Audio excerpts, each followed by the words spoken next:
Je m'appelle Joseph Alfred Mousseau et je vais vous raconter une partie de ma vie entre 1882 et 1884. En 1882, j'avais déjà atteint l'âge de 38 ans. À l'époque, je me consacrais à ma carrière politique au Canada.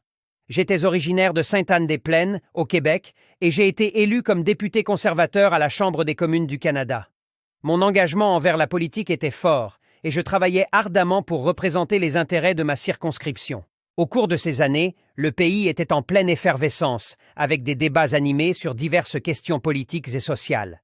Le chemin de fer transcontinental était en construction, ce qui ouvrait de nouvelles perspectives pour le développement économique du Canada.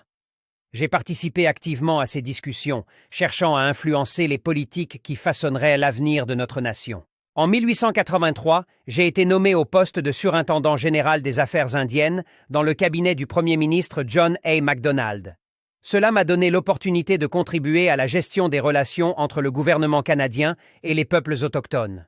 Mon rôle était complexe, car il fallait naviguer entre les intérêts économiques et les droits des Premières Nations. Ces années ont également été marquées par des défis personnels. La vie politique était exigeante, et les pressions de la vie publique étaient souvent difficiles à concilier avec ma vie familiale.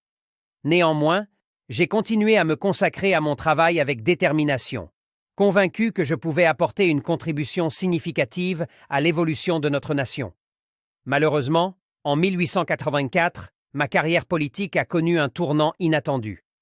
Des controverses et des dissensions au sein du parti ont abouti à ma démission du cabinet. Cela a été un moment difficile à accepter, mais j'ai décidé de continuer à servir ma circonscription en tant que député indépendant.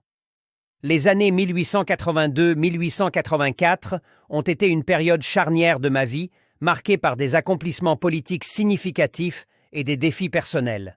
Mon engagement envers le service public et ma volonté de contribuer au développement du Canada ont continué à guider mes actions dans les années à venir.